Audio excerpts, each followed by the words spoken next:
Yo, welcome to Majority Report. I'm here with the Majority Report crew on a Saturday. Cherie, your grandma's favorite stranger, but also an art director here at Majority. I'm screaming.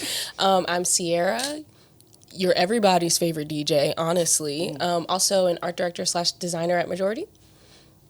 Awesome. We have a really special episode today. I know y'all heard me say that before. What can I say? We're special. We are going to be speaking with a woman who is an activist, a wife, a mother, a nurse, and a former Congresswoman, Cori Bush. Yeah. She's also the receiver of amazing awards from foundations like the Emmett Till Legacy Foundation and the NAACP. She's done so much. We're going to be speaking with her about what she's been doing, what she's up to now, what she's going to be doing next. And before we get into any of that, how are you? How do you normally spend your Saturdays? What's good? My Saturdays are, even though I'm not in Congress anymore, are filled with be here, be there, speak here, do this, change 3 times. Yep. That's still the situation. And in between there, I gotta wash clothes. I gotta go to the grocery store. It's still moving around. Wow, the reality check of the clothes washing is so real. I mean, Another big thing and a big reason the Majority Report is here is because we're also going to be talking about how important messaging is and campaign advertisement, especially in today's America. So we're getting into that too, but before that, we just want to hear a bit about how you got here. What's your journey to like where you are now? You are a former Congresswoman. Tell us a little bit about you. So first of all, let me just say how honored I am to be here with you all. Because, I love you all and like can't nobody tell me different. So I need y'all to know that like you need these services. This is who to go to. You need a website design and all the things. Like these are your people because they are my people. Okay. And this is the first time I believe I've ever done a podcast with all Black women. And I've done so many. I mean, there have been Black women, but I don't think there's like 4 of us together. Yeah. So anyway, shout out. Black Lady Podcast. Black Lady Cori. Black Lady Podcast. Is that a first for us? And we know we know that's not it, but so shout out to the rest of the team that's in the next room. History John, time. Jeremiah, we love John y'all. and Jared in the back. Oh my Our God. lovely camera guy, Dwayne, everybody. Yes, we have big minds out there. We got our senior strategist, and we have John. We got Jeremiah back there, who is like producer and keeps everything in check. Shout out to them. Yes, we weren't forgetting about you. So, so this journey, so let me back it up. I grew up in a household where my dad was very much so like, love who you are, love your skin, Black is beautiful. I remember as a kid, I wanted to have, so I'm aging myself, but it was like, strawberry shortcake and Cabbage Patch Kids and Jim, on my wall. My dad was like, no, they don't look like you. And so I could only put Black figures on my walls. And so our walls around the house, it was the great kings and queens of Africa. It was Rosa Parks, Jesse Jackson, Dr. King, and I didn't understand it then, but he was teaching me something. And so, moving forward, like my dad just made sure that we knew like, you have to be a leader. You have to be responsible. You have to be accountable. Never be a follower. Only be a follower as much as learning how to lead. Always be humble, but you will never live your life being the follower. And so my dad went into politics. I swore off politics at 18 years old. I went to my dad. I had been working with him on campaigns for 10 years by that point. And I told my dad, or almost 10 years, and I told my dad, I said, you know what? I said, I'll never be in politics. I'll never do what you do.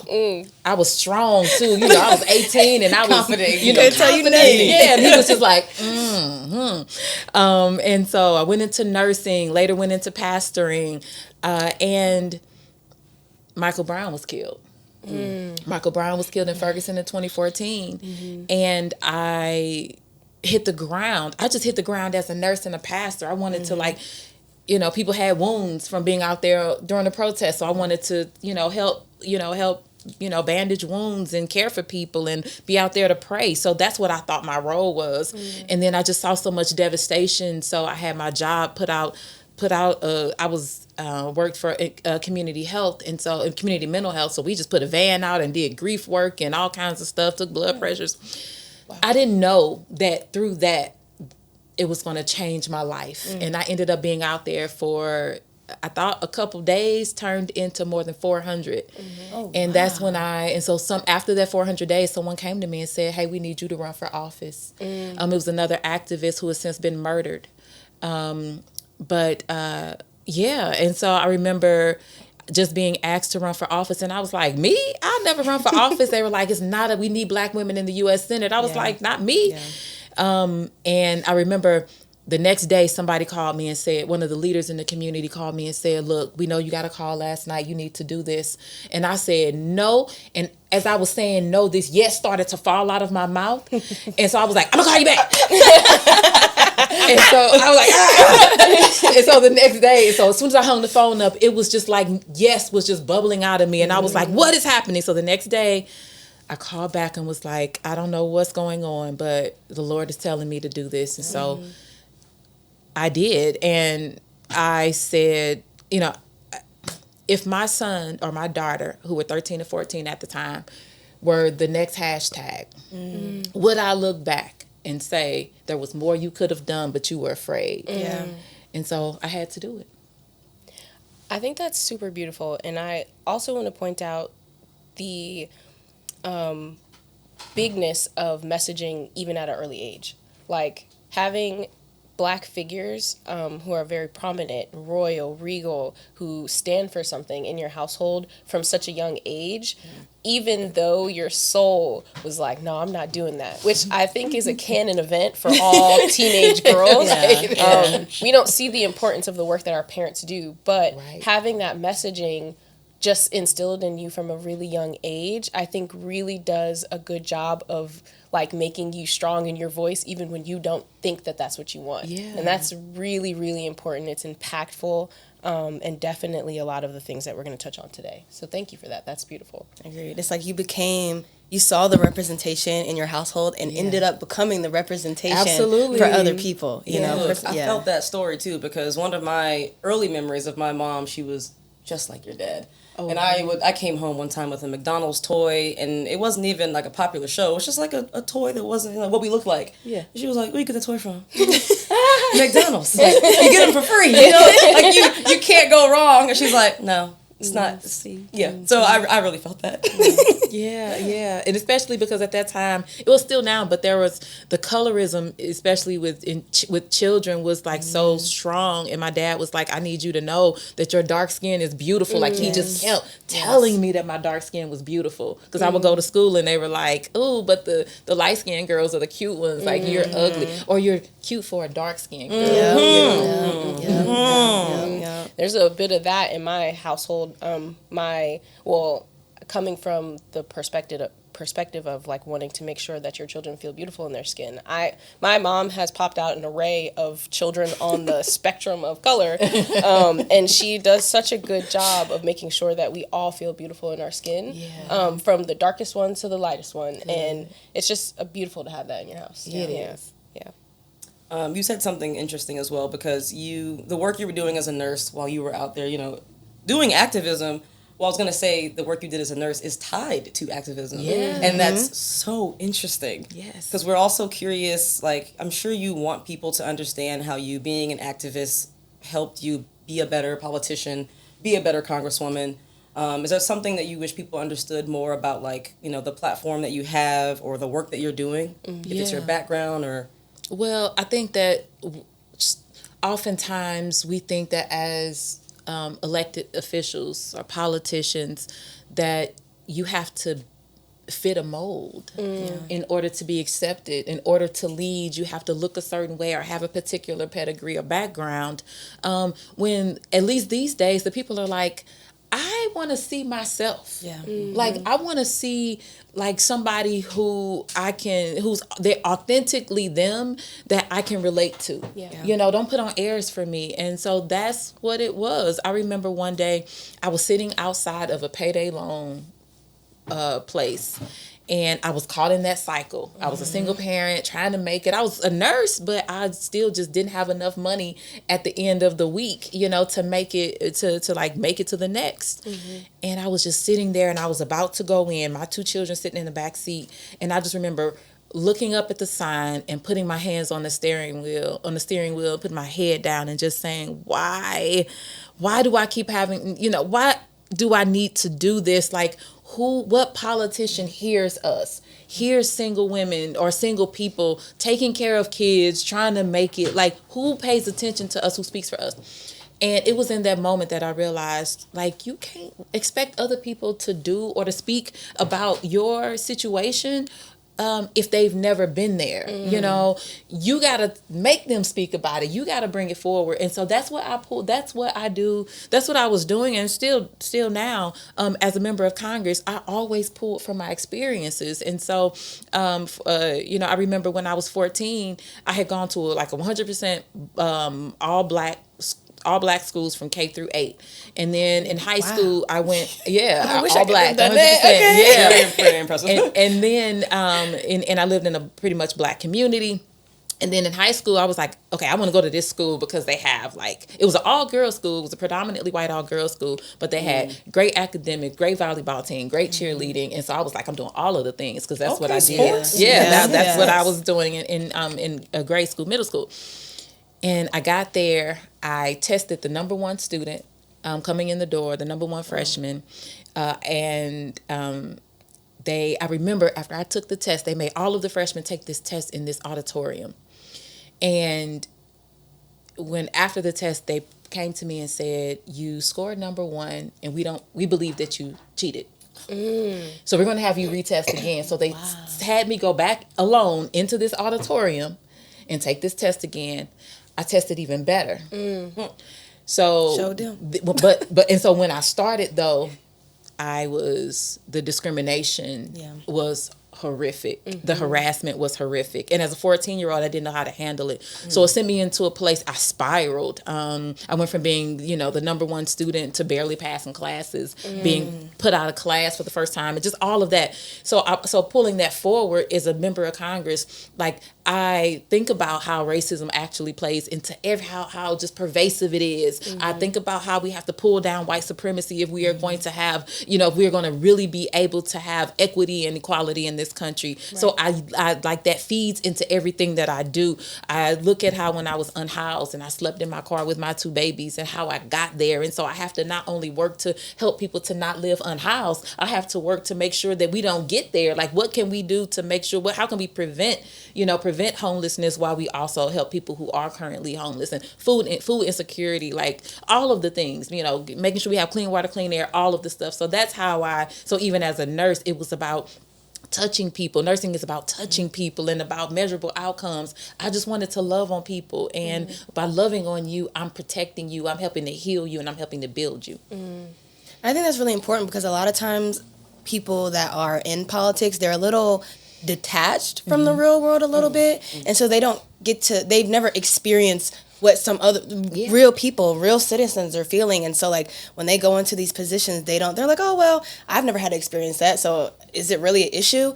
So like having that experience and knowing, oh, like I literally had to deal with this. I literally had to go through these struggles. So when I'm in these positions, going to make sure like the people that are around me don't have to go through this anymore. Like that is extremely important. I feel like in all politics. And I feel like that's important in politics. I think it's important in advertising. I think it's important in film. I think it's important in entertainment. I think it's important in every aspect of life. Healthcare. And anything that we ingest into our daily lives. You can tell just by the media that's put out who is running this media, who thought about this media, who they were thinking about, because it wasn't their actual intended audience. It was a different intended audience. And sometimes you can tell and you can feel when it's a it's a basic commercial that they're just sprinkling color in instead of creating a story that actually speaks to our authentic selves and the things that we go through on a daily basis. So I think that's really important especially in politics, but everywhere. And it has to be okay. It has to be okay that you are, people looked at me and they tried to, just belittle me and, oh, she was unhoused and she's a member of Congress, oh, she, slept in her car, oh, she, was on WIC and food stamps and all of this. Absolutely. Yeah. So, you know what? I can speak to it differently than you and talk about how there are holes, there's policy violence because you've never walked through that and you feel that you know best how to help people who are walking through that situation, but you don't understand all of the pitfalls and the problems that are that policy sets up. And we should be the ones to help that are, helping fix the problem, not, making more of a problem. And do you feel like that ties into, in general, why people feel like they mistrust politics in general, but also the Democratic Party? Do you feel like that specific feeling of not knowing how or what's the word I'm trying to say? Walking a mile in my shoe, you don't really do that. Yeah. And so there's mistrust there. Do you feel like that plays a part in it? A huge part. A huge part because, again, you're told that you have to be in this mold. You have to fit this mold. I remember being told, well, you can't run for Congress because you're not an attorney. Yeah. And I'm like, but, I am a nurse and there's legislation that has to move forward. Who's informing this legislation? Like, how do we not have members of Congress who are of the medical field, who are nurses? Why? We should be able to advocate for patients and for for the healthcare system. And so, absolutely, I also feel like a big part of our issue, which I've even seen it in some polling and just in reporting over the last year, about how the Democratic Party is now like this elitism is really has really taken over, and we care so much about looking buttoned up and speaking buttoned up and getting tickets to the opera and all of that, getting tickets to this particular event, and we are missing the people. We are missing what people were calling for a while, the kitchen table economics. We're missing that economic populism. We're missing people saying, but what about in my household? This is happening, and we leave out the very people that we claim are our base. And the Democratic Party has to stop and like really reckon with itself. And who are we? Because at the end of the day, if we say we're the party of civil rights, the party of human rights, we are the party where people have dignity and equality and self-determination and all of these things that we want people to believe in when they show up at the voting box. But why aren't we that the other 364 days of the year? And the thing is, you can't pull that wool over people's eyes anymore. People are waking up to like, wait a minute, because we have this information highway where people are now able to get more than what just comes in the mainstream media. People are able to get more information and learn these things differently. So they see what you say now. They see what that politician said that was different at this meeting. And when they went to this meeting, somebody had a camera. Now they're hearing that, oh, that's not really what, And so we have to do a better job. The Democratic Party is in a bad spot right now. And how does your platform messaging help with that? Like, how do you navigate through your platform all of that mistrust? So first, running for office the first time, so I lost both races the first and second time that I ran. It was devastating. It was humiliating. But y'all told me to do this. Y'all want me to do this. Right. Yes. Like what? That's what I was gonna win. It's going to be different. Right. But I knew that there was a mission. This was about a mission, not about me having a title. I came into this role being my authentic self. I decided I would not take off my activist hat to be in Congress. I was not going to hide that I was unhoused or that I was uninsured, low wage, a victim and survivor of domestic assault, police violence, any of that. And so, because I thought about how, like, people need to know, how do I walk through this in their communities? And so if I'm all puffed up and acting like I'm better than the people that I want to serve, how do they connect?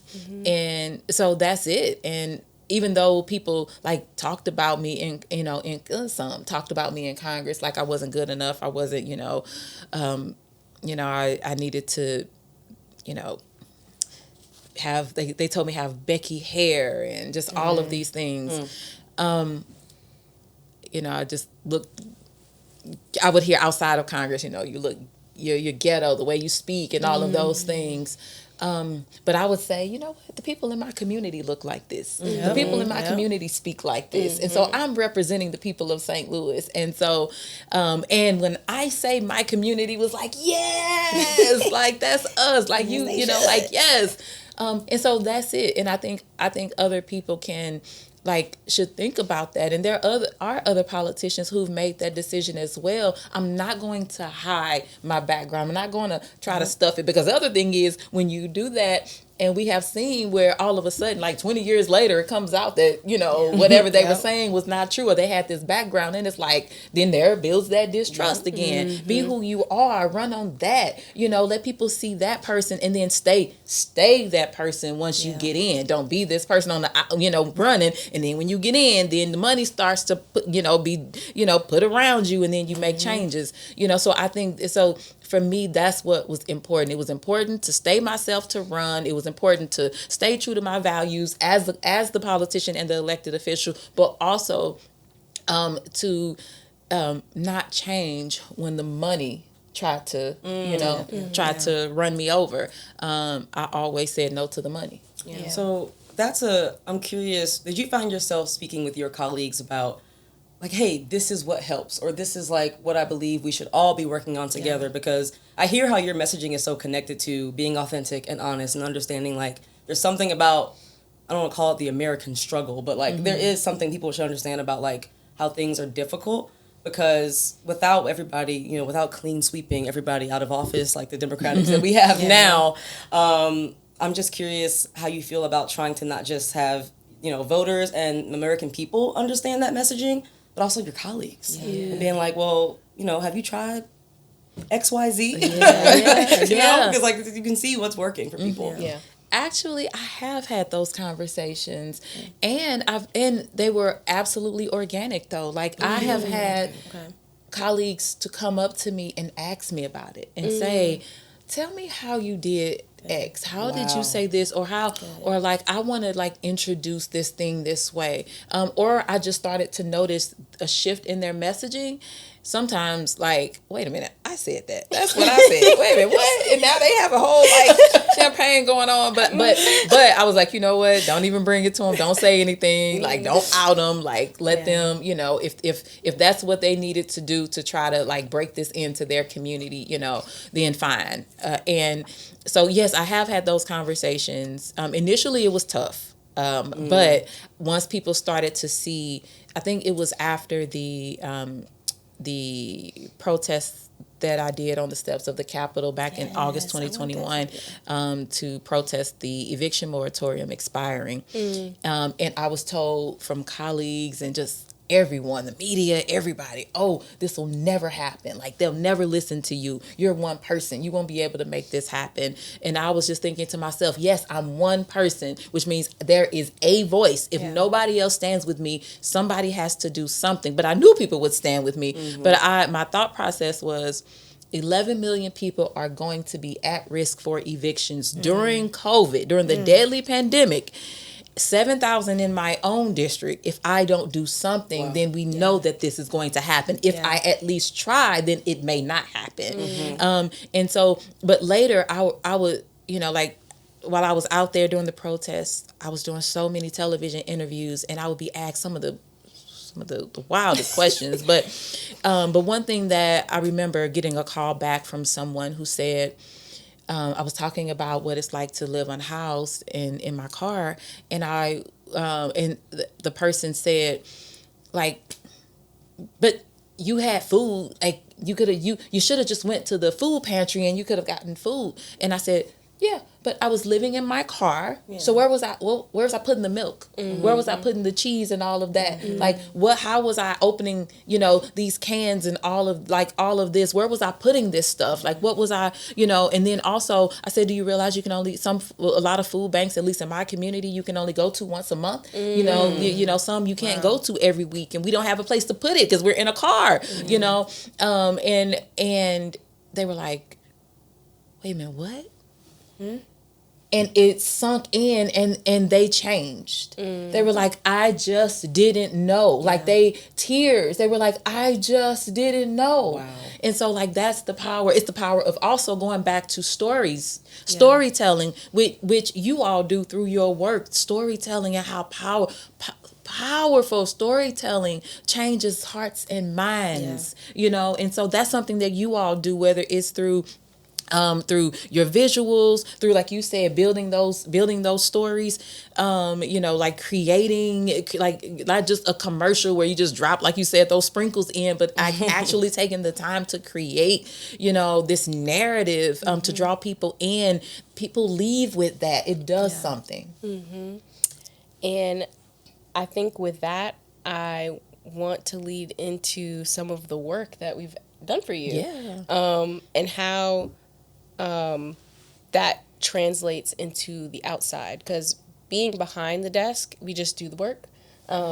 We make the thing that people need, and sometimes we don't get to really see the impact that it has on the outside. So I want to talk a little bit about that. Yeah. But first, we can talk about what your movement was. Yes.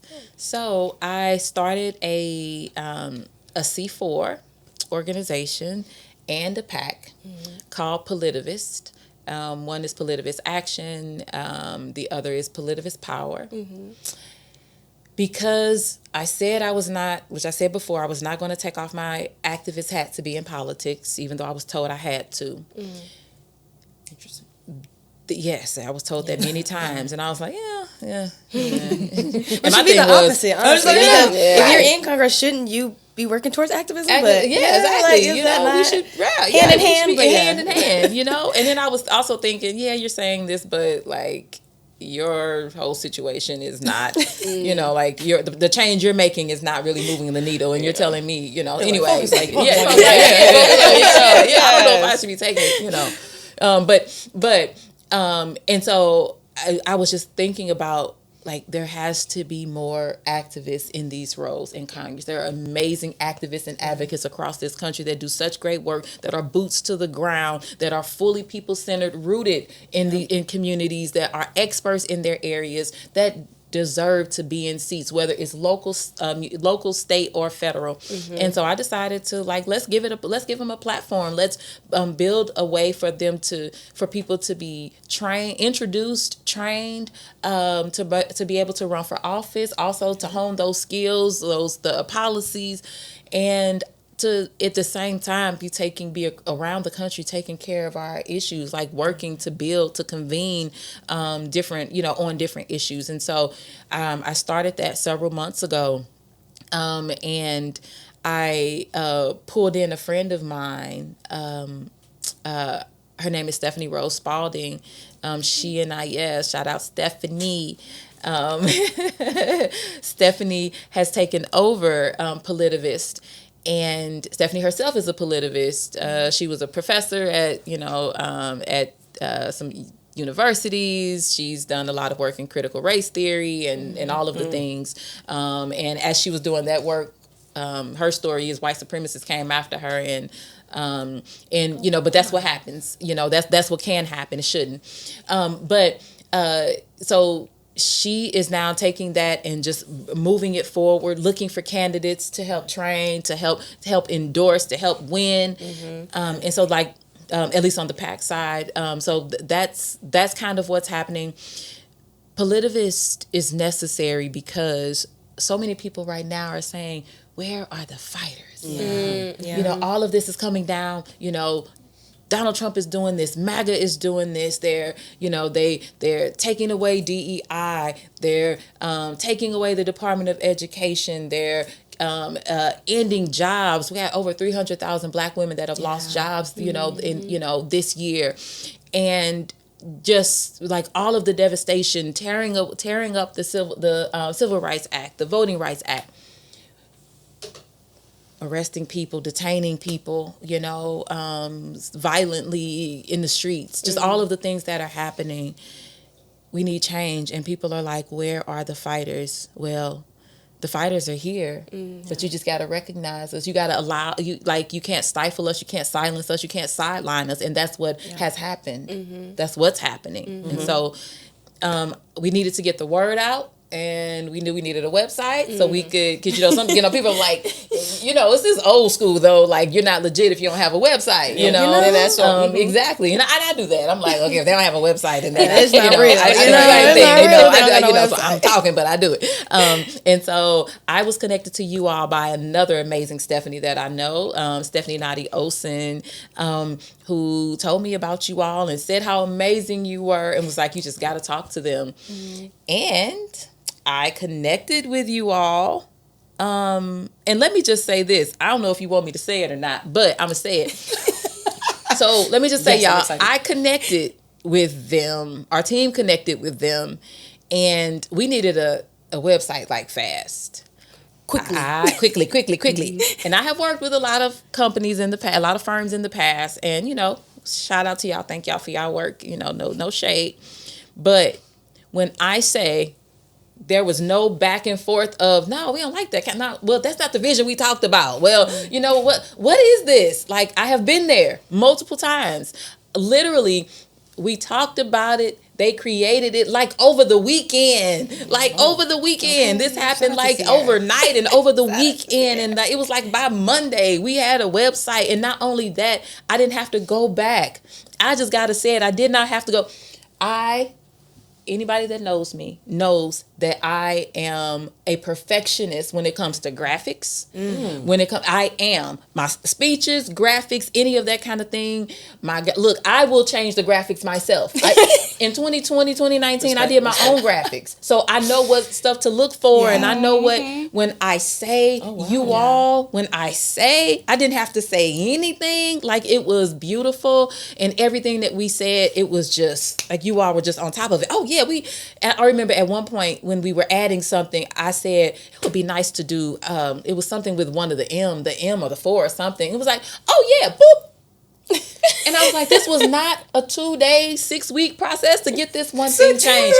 So I've had some scary stories of trying to get a website built. So y'all, so my experience with these folks, you all, is not only were they happy to work with us, not only were they responsive, amazingly responsive, not only did they give us all the information and make it very user friendly for us to do our part, because we still had to do our part.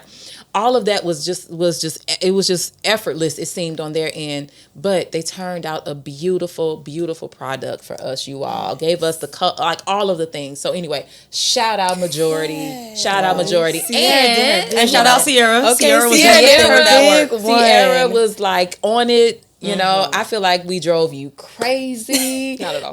Because it was still like a weekend situation. This was something where it was your time. There it is. It was real quick. Yeah. Okay. It was a weekend. First of all, that shout out was totally unsponsored. That's real. Okay. That's real Authentic feedback. Okay. Please hold surprise on all of this.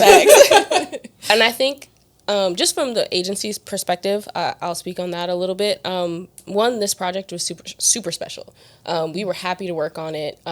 Michael, who is now our group creative director. Shout out to Michael. Shout out Michael. Just a big ball of energy, tall, lanky energy. So much fun. But he pulled me aside and was like, look, I have this project for you. It's like Friday afternoon. Yeah. And he was like, you're probably going to have to work through the weekend. It's going to be tough, long hours. And then we're probably going to have a meeting on Saturday and Sunday, maybe. And I said, okay. All right. He was like, are you down? It's very special, and I'm not telling you until you confirm. I said, all right, Michael, anything for you. Because if anyone knows anything about me and Michael's relationship, if he asks, I say yes. Not because I have to, but because I believe in him and he believes in us. So shout out to him for bringing me onto this project. And then our amazing Nicole, who's not with us anymore, she's with another agency, but she was freelancing at the time. She hooked up that website for you. Yes, Nicole. Quick with the hands. So it was literally just two people, two of us. And we did work all night. And it was just a really fun project to work on. If you guys watch the podcast at all, which you should be, I always run my mouth about something political. I'm always running my mouth about something injustice, white supremacy, all this other stuff. That's my thing. Yeah, to work on something as great as this for someone as special as you, just so you know that you are special. You embody everything that Black women and Black people go through in this country. My mom was one of those single mother nurses who didn't, couldn't make ends meet all the time. And there was 3 of us, and 2, 4, and 6. And so as the oldest child, watching her grow up, this project was just really special for me, and I couldn't say no, even if I wanted to. And I just feel like, I don't know, it just was like that. I was like, okay, I immediately know what I'm going to do. She had the write-up for us. She made this super simple. It wasn't like we had to go back and forth, because trust me, we push on things. We sometimes get a little bit proud about the things that we make, but I was already just proud to make this. So whatever you asked for, you were going to get. And she made this fun. She gave us an assignment that wasn't actually political. Like, she didn't want it to look like anything out there. She didn't want it to feel political. This was purely like, let's have fun with this. Let's make this bright. Let's make it vibrant. And so I got to work. And it's very special. Some hand lettering in there, some movement. And I just think that it turned out really great. The website is amazing. Thank you, Nicole. Yes, thank you, Nicole. Yeah, and so we'll throw a image on here so that y'all can see what it is. Might run through the website a little bit. Hopefully it's come up by now. Hopefully you've seen it on the screen by now. But I will say, when you are talking about your work back in 2019, 2020, your work looked so much different in a positive way than what we normally see in the political zeitgeist. Your use of purple and orange, I think, is so beautiful. As USC Gamecock, that orange, I'm not a big fan of orange because of Clemson, but I do think it makes it stand out amongst the red, white, and blue that you normally see, right? Like, people are trying to be, American, red, white, and blue all the time, which works sometimes. If you're running for president, great. Use red, white, and blue all day. Right. But sometimes you need, like we said, the messaging to cut through to really meet the people. So would love to know, are those your favorite colors, or what kind of inspired, even starting in 2020, kind of using the different ways in your messaging? So it's funny because as an activist out there on the front lines of the Ferguson uprising, and just all that we went through for 400 days. Out of those 400 days, I might have missed maybe a week of protests of out of that 400, maybe 5, 6, 7 days. So just being out there, seeing the brutality, being brutalized, just all of the things, and still not getting justice for Mike Brown and so many others. It tore at me, and just thinking about my dad. As we grew up, he taught us about chattel slavery. He taught us about, the vestiges of slavery. He taught us about who we were, as a people before, the transatlantic slave trade, and just all of that. And so it's always been a part of me, like the red, white, and blue, trying to understand how that should fit me. And it just started to strip away even more out there on the streets. So, when I started running for office, I was running with a couple of PACs. I was running with Justice Democrats, Brand New Congress, and they came up with this concept of this purple color, with this purple with the salmon. And they were like, Cori, we're going to use this color for you. And I was like, and not the purple I wanted, because I knew I wanted purple anyway, because I wanted purple for the royalty aspect. I'm a church girl, purple was my, I was purple and gold. That's what I was thinking about, purple and gold. Keep the nails. But they were like, oh, we're going to use this salmon color. And I was like, okay, let me But when we started to put it together, it was really, really beautiful. And then it just stuck. Like I didn't, after I lost, oftentimes when you lose, like you could, you want to change yourself and try, but I was like, no, like I want to keep this, and people were like, you can't run with purple and orange. Like people are going to take you, they're not going to take you seriously. They're going to think you don't know what you're doing. You got to run with like some type of blue. You're a Democrat, And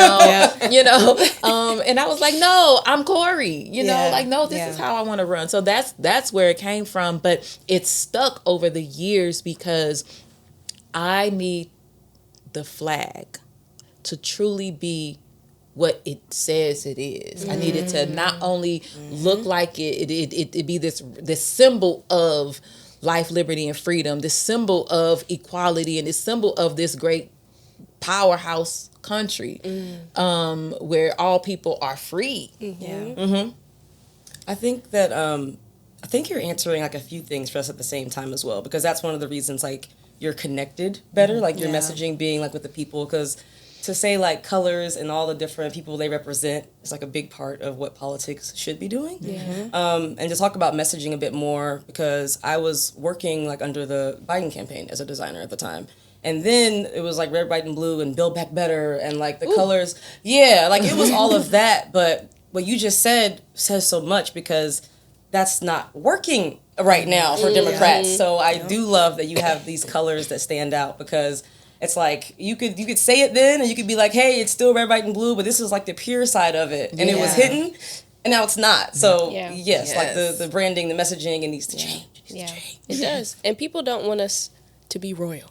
I'm telling you, they don't want us to, regardless of what it should be done, what has been done, regardless of all of that nonsense, they don't want us to embody that messaging at all, anywhere.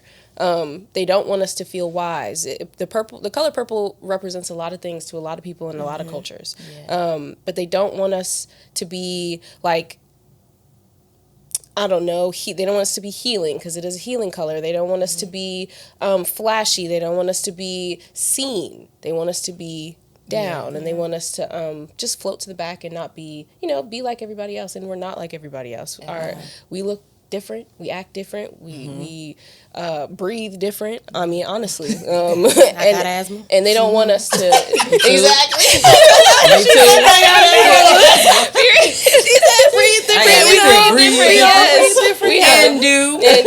They just don't want us to be confident in our most authentic selves, and I think that you are all of those things, and kudos to you for being someone who doesn't care about what all those other people say. I wanted to shout out something too, because one, everything just makes sense with you, like your messaging, your story, your colors, what you're doing. I really loved when you said that when someone asks you a question that you might think is ridiculous, you're big on storytelling. So even because of what the position that you have and what you do, you still have to be open to explaining things and giving your story and giving someone the chance that honestly might be ignorant to not understanding you, and giving them a chance to be like, and now you get it. I respect that so much, because that takes a level of patience and professionalism, and not being like, you don't get it. And that goes that's back not helping anybody. into like what you were saying about not turning your nose up, in like the Democratic Party having that, well, you don't know this, like, but you like sitting on and letting them know, hey, like, this is the real, and I'm gonna let you know, and then like being patient, like OJ said, to allowing them to understand that, now I get it. I get it now. And now you can't leave this conversation saying you don't know. So anything that happens or anything you do after this is on you. Because you do know. Yeah. You know what? I got a little funny side question too, because I want to know the light bulb moment when you were like, politivist. That's the word? Because I tell you, it took me a second to fully, I was like, I know it's not. I'm like, was this always? This wasn't always the word. But of course, like on your site and reading and understanding, because I was like, did she not just like come to you? It actually kind of did, because I was, so people would always say like, oh, I'm not a politician. There was this whole thing, especially in the progressive movement, like, I'm not a politician. Like I don't want to be called that. And then I looked up the word in the dictionary, and I was like, well, actually somebody who's in office or runs for office. So I actually am a politician, just because people have made it seem to be a dirty word, I'm going to take that back, because it's actually what I am, but the other side of that is I am not only that. And so that's why I was like, okay, because I was trying to say I'm an activist and I'm a politician and I'm a this. And I was like, and people were like, you can't be that. So I was like, I'm going to figure out a way to marry the two. Okay. And so I was like, I'm the actor, because I wanted to say activist first.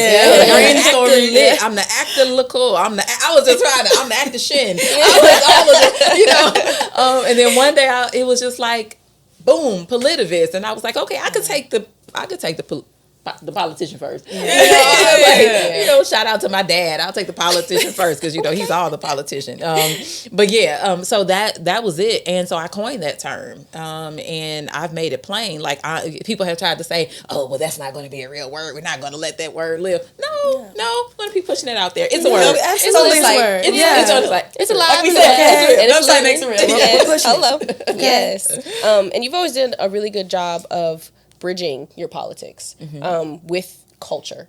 And so how do you keep your work connected to everyday life? How does that look for you as a politivist? Yeah, because I'm still part of it. I'm still a part of the community. I'm still a part of so one thing that people don't really get to see as much, and I try to do it sometimes in my social media, but like I am someone who loves music. Like I'm an old school R&B girl, old school hip hop, but also a church girl. I'm all about gospel. And so I bring that through in a lot of the things that I do. I am very much so St. Louis. And so I'm always putting that to the forefront of what I do. Being in the community, I didn't stop going to community events or protests or, stuff like that. And just, where I'm just going to the political things where big name such and such is, no, I even told people in my district, hey, you having a family reunion? Or a retirement party for somebody or a birthday party for somebody, let me know if I'm in town or if I don't have something, I will put that on the calendar and I'll show up, because that is what we need to do. And I am you are me, I am the people I serve. And I didn't coin that phrase, but I am the people I serve. So, and I remember what it was like to wish I had this type of person. I know what I saw in my dad, but my dad was just localized to this smaller community, and I that needed to branch out. So for me, keeping the culture, I stay connected to the ground, and I am the ground. One thing that I'll never do is I walk the halls of Congress, and even to this day it started to come back, but feeling this weeping, this constant weeping on the inside of me. And it just never went away 24 hours a day. But what it did for me was reminded me, you're not done fighting. This isn't over. Yeah, you need to push a little harder because somebody is sleeping on the street tonight. You need to push a little harder because some kid is hungry. You need to do more because bombs are dropping, in another country. You need to do more. And so that's the other way that I stay connected, is because I never forget who I am. I will never forget what it was like to be hungry, to the point to where my mind started to slip, and I was only feeding my kids. And so I was losing myself. I will never forget what that was like. I'll never forget what it was like to hear the bullets go past my head when my former boyfriend, was trying to kill me. I'll never forget what that was like. I never forget. And so because I remember those things, because I remember what it was like to sit at the social services office and be laughed at because I was there trying to get food stamps and they were laughing at my job, and I'll never forget those things. So I got to work that much harder. Yeah, absolutely. Wow. Now, just real quick, because I know all of us here are very much very outspoken Black women, being who we are and having that instilled in us. How do we as Black women be more in Congress and be more active in this space and kind of make the changes that we want to see? A lot of times we only see you or Jasmine Crockett or, just very few Black women in these spaces. How do we get more involved in that? Yeah, so it's tough. It's tough because, again, we are made to believe that we have to look or be a certain way, especially as Black women. And so we try to get the pedigree to be able to say, like, I am worth it. I am valuable. But then at this point, what people are saying is, yeah, but you just seem like the rest of them. Yeah. We need people to know. I need Black women to know, like, be you. Like, the worst parts of you are what somebody is living through right now, the things that you think that you need to shave off or hide, or make you unworthy, or make you, less than this other politician, is actually what could be that thing that sets you apart. So just be you, be strong, because that's where strength comes from also. That test being your testimony, that is where, and strength says that I'm not afraid of what I came through. I'm not afraid of who I was. I'm not afraid. I learned from that. So that's the other thing. So do that, but then also, like, find that thing that you love and, like, go hard in the paint in that thing. So if you whatever your passion is, go hard in that thing, and then learn that, and then connect with people who are doing what you want to do. So if there is a politician that is doing, whether it's local, state, or federal, connecting with them and getting engaged, and have them help you to learn how to run. Yeah. Have you being a surrogate for them, doing speeches for them. You're learning the policy and all of that. There are folks that will help you. Movement for Freedom, movementforfreedom.com, the website they created. Stephanie Rose and the team will help you. If you want to run for Congress, we're starting with they're starting with Congress, but if you want to run, that's what it's about. We want regular, everyday people that know their communities to do this work. And what would you say to people that have so much mistrust that they don't necessarily want to vote or get out or even better understand the political climate that we live in? Like, what would you tell them to, like, encourage them to actually be active at all again? Yeah. So, and I get that sentiment. I get that feeling disillusioned. But you have to understand that just because you don't want to do politics is going to do you. You have to understand that somebody is going to take that seat, whether you decide to care about it or not. Somebody's going to sit in that seat, and the chances of it being somebody who does not care about your issues, who does not want to hear your voice, who does not have your best interest at heart, who's not working for the benefit of you and your family or your community, the chances are higher when we decide that we don't want to engage, or our votes don't count. Your vote does count. Don't let anybody tell you. They spend a lot of money telling you your vote does not count because of how much it actually does. So my dad was running for office a couple of times, and I remember that, like, he barely won a couple times. Like, I think one time it might have been like 7 votes or something like that. That was the difference. Like, 1 or 2 families showing up to vote made the difference. So your vote does count. But also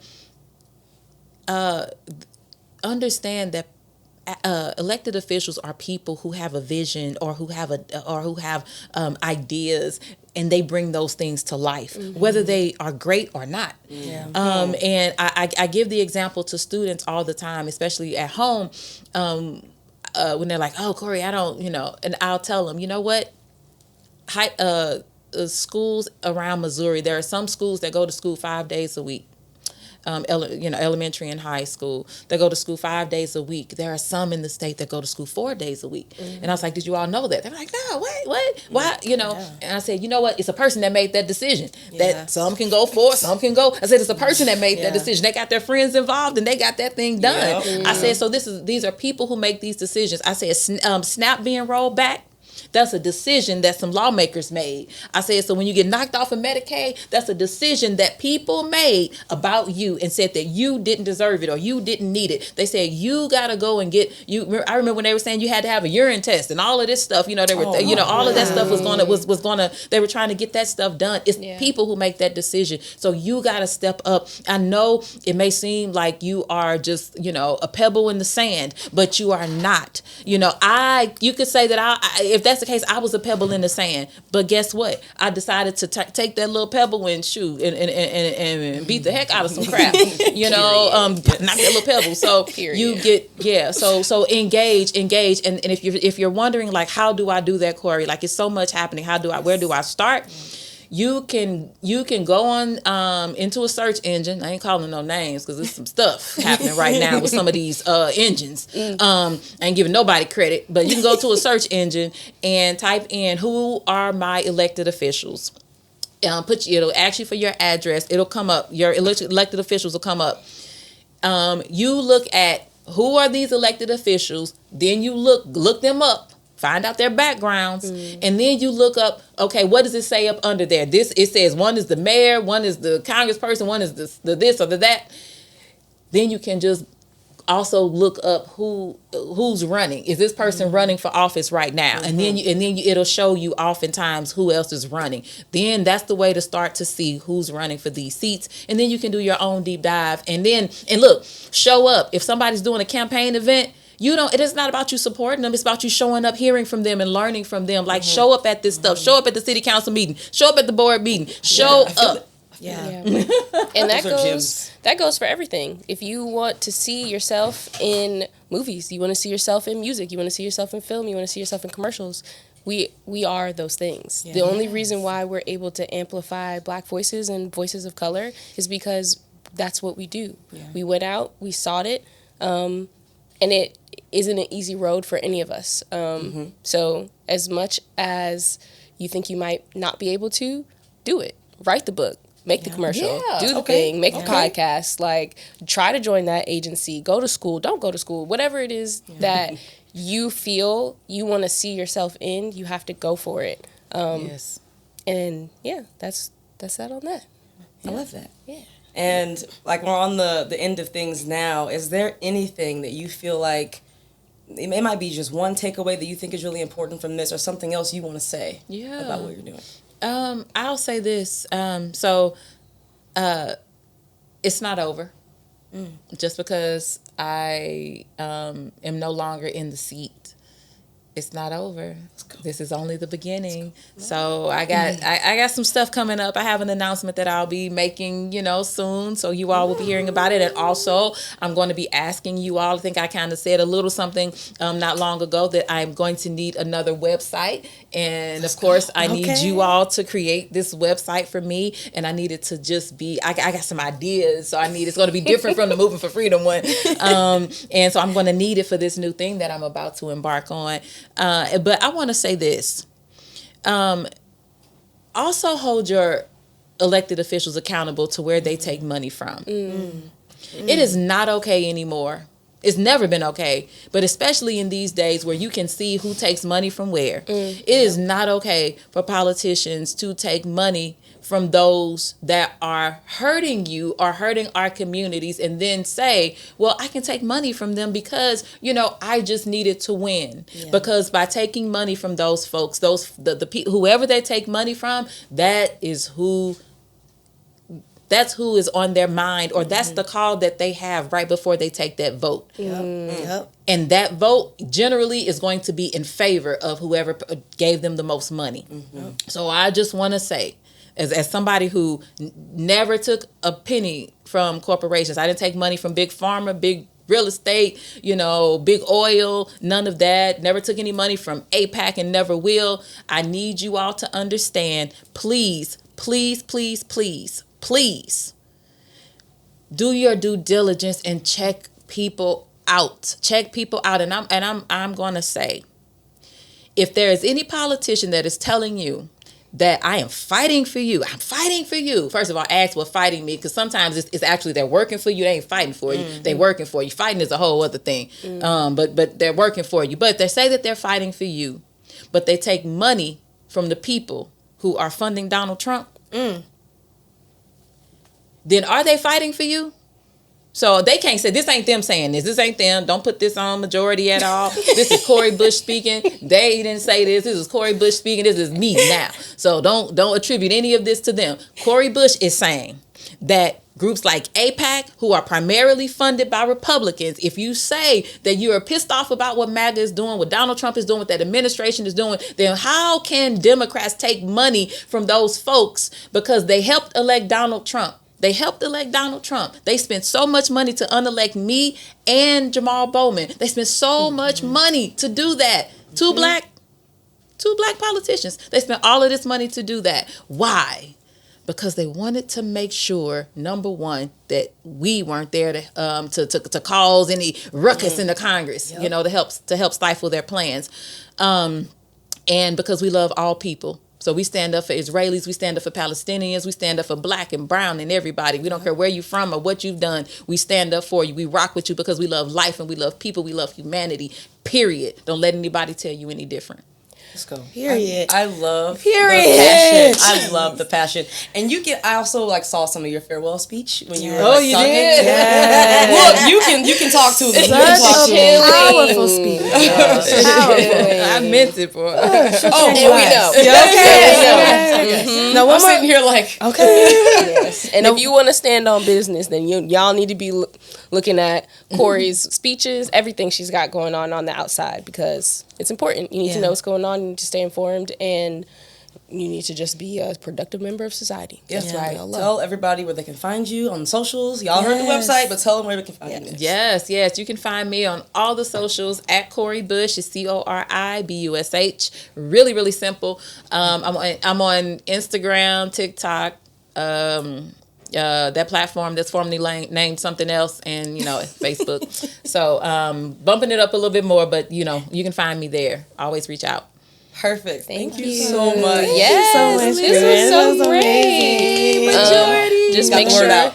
that y'all check out this episode. Make sure you check out the next one, because we're going to have something special coming for the next one too, because we're special. We do everything special. Everything we do is special. So just tune in. And thank you so much, Cori, for coming on Thank and you so talking to much. us. And this will hopefully not be the last time. Oh no, you all are great. I love this. Subscribe on YouTube, Majority Agency. We on TikTok. We on Instagram, Majority Agency, so we can see y'all. Thanks, y'all. Yeah.